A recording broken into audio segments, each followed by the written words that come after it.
લદ્દાખ અને જમ્મુ કાશ્મીરના 2 દિવસના પ્રવાસે આવેલા સંરક્ષણ મંત્રી રાજનાથસિંહે બાબા અમરનાથની પવિત્ર ગુફામાં દર્શન કર્યા હતા।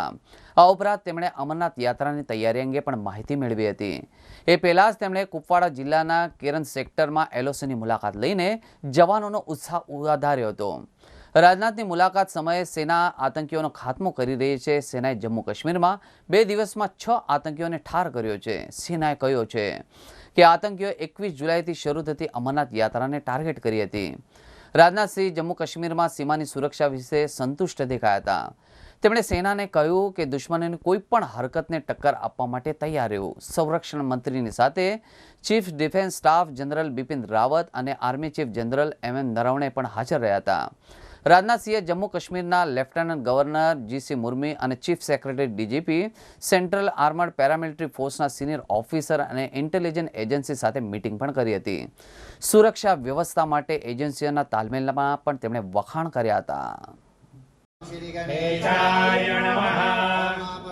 पवित्रो वा सर्वावसंगतो विवाह्यास्मरे पुण्डरीकाक्षं स्वाह्याभ्यन्तराजी पुण्डरीकाक्षा पुनादु पुण्डरीकाक्षा पुनादु पुण्डरीकाक्षा पुनादु आयुष्य तिलकं मां स्वस्तिना इन्द्रो वेदश्रवाः स्वस्तिनः भोगा विश्ववेदाः स्वस्तिन सारिक्यो हरिष्ठनेमिः स्वस्तिनो बृहस्पति ददातु कृष्णेन रजसा वर्धमानो निवेशयन्नमृतं मृत्यं च हिरण्मयेन सविता रथेन देवो याति। जो कुछ अब तक की प्रगति हुई है बातचीत की, मामला हल होना चाहिए।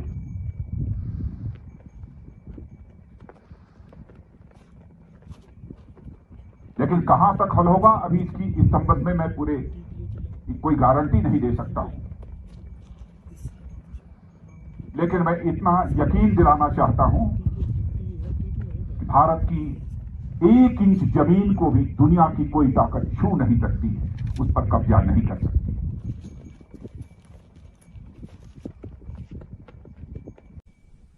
मैं इसे अपना सौभाग्य मानता हूं कि आप लोगों का दर्शन करने का मुझे अवसर प्राप्त हुआ है। मैं यह मानता हूं अपने सेना के जवानों के संबंध में कि वह केवल एक सेना के बहादुर जवान ही नहीं है, बल्कि वह सचमुच भारत की आन बान और शान है।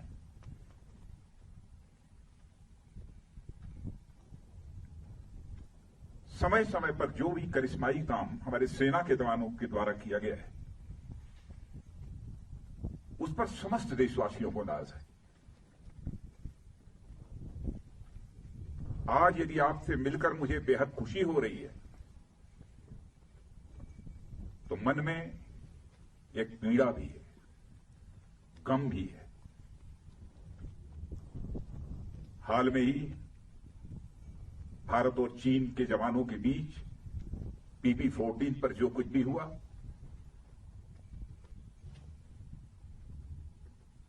उसमें हमारे कुछ जवानों ने अपना बलिदान देते हुए अपनी सीमा की सुरक्षा की है। उनके खोने का गम है, आपसे मिलने की खुशी है।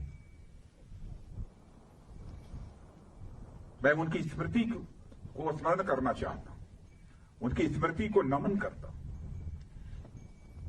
उन्हें मैं हृदय से श्रद्धांजलि अर्पित करता हूं। और मैं ये कहना चाहता हूं कि हिंदुस्तान उनकी शहादत को कभी भूलेगा नहीं। हमारे प्रधानमंत्री जी ने भी आकर 2 टूक शब्दों ने कहा है कि उनकी वह शहादत, उनका वह बलिदान किसी भी सूरत में व्यर्थ नहीं जाएगा।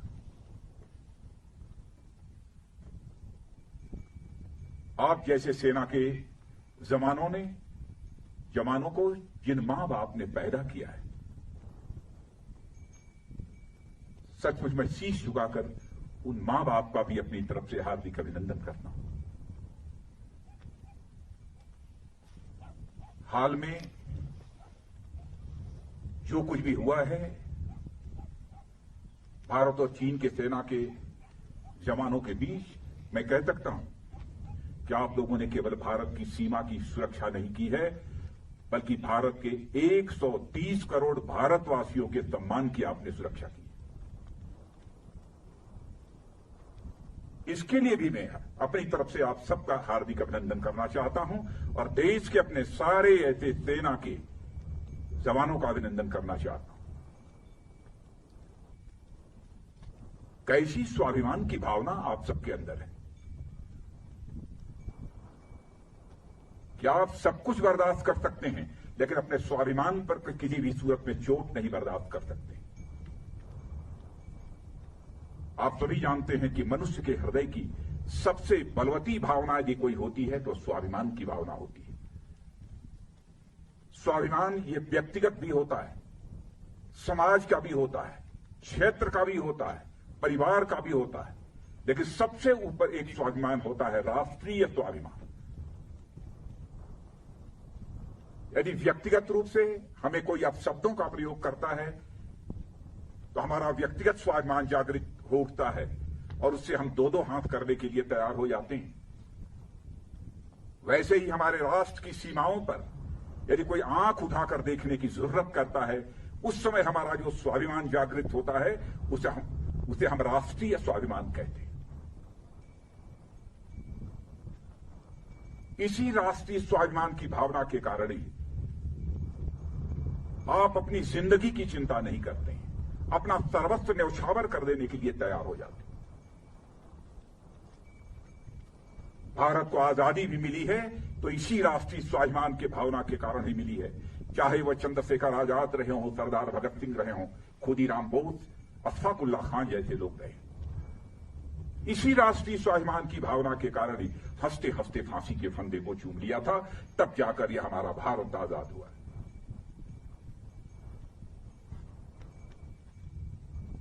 जितना भी आपके बारे में कहा जाए वह कम है।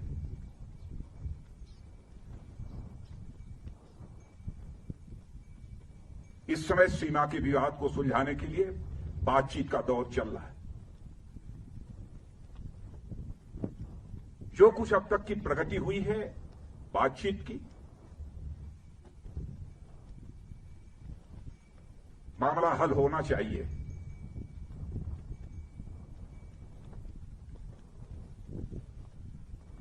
लेकिन कहां तक हल होगा अभी इस संबंध में मैं कोई गारंटी नहीं दे सकता हूं।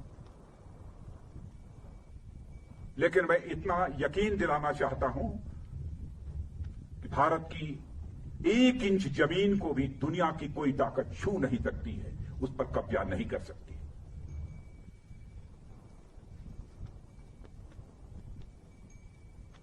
लेकिन बातचीत के द्वारा यदि समाधान निकलता है तो इससे अच्छी बात और कोई दूसरी नहीं हो सकती है। वह सिलसिला चल रहा है, मिलिट्री लेवल पर भी बातचीत चल रही है, डिप्लोमेटिक बातचीत भी चल रही है। भारत का जहां तक सवाल है, भारत दुनिया का इकलौता देश है जिसने सारे विश्व को शांति का संदेश दिया है। भारत दुनिया का इकलौता देश है जिसने कि दुनिया के किसी देश पर न तो कभी आक्रमण किया है और न दुनिया के किसी देश की 1 इंच जमीन पर कभी कब्जा किया है। भारत दुनिया का यह इकलौता देश है जिसने भारत की सीमा में रहने वाले लोगों को ही अपने परिवार का सदस्य नहीं माना है, बल्कि पूरे विश्व की धरा पर रहने वाले लोगों को अपने परिवार का सदस्य मानते हुए वसुधैव कुटुंबकम का संदेश सारे विश्व को किसी एक देश ने दिया है तो हमारे और आपके देश भारत ने दिया है। हम अशांति नहीं चाहते, हम शांति चाहते हैं। हमारा चरित्र रहा है कि हमने दुनिया के किसी भी देश के स्वाभिमान पर चोट पहुंचाने की कभी कोशिश नहीं की। लेकिन यह भी मैं कह देना चाहता हूं 2 टूक शब्दों में, यदि कोई दुनिया की ताकत हमारे स्वाभिमान पर चोट पहुंचाने की कोशिश करेगी तो उसे किसी भी सूरत पे हम बर्दाश्त नहीं करेंगे, उसका हम मुंहतोड़ जवाब देने के लिए भी तैयार रहेंगे।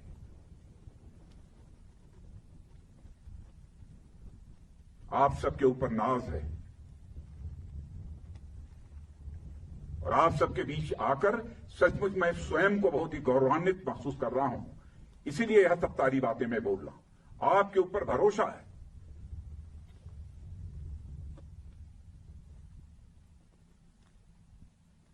और जिन हमारे जवानों ने अपनी शहादत दी है, उसका गम केवल परिवार के लोगों को नहीं है, हम लोगों को भी है, 130 करोड़ भारतवासियों को भी।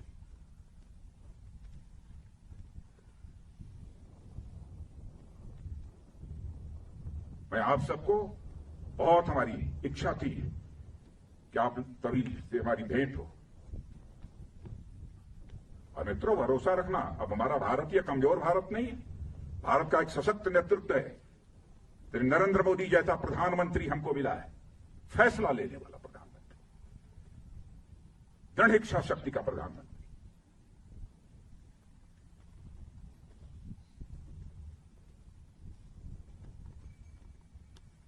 हमारे स्वाभिमान पर कोई चोट नहीं पहुंचा सकता। राष्ट्रीय स्वाभिमान यह हमारी पूंजी है।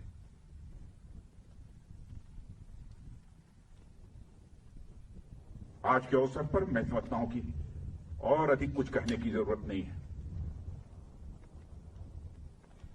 लेकिन यदि आज हम लद्दाख के क्षेत्र में यहां पर खड़े हैं और इस फॉरवर्ड पोस्ट पर आकर आप सबसे मिलते हुए जहां मुझे बेहद खुशी हो रही है, वहीं पर इसी लद्दाख के कारगिल द्रास सेक्टर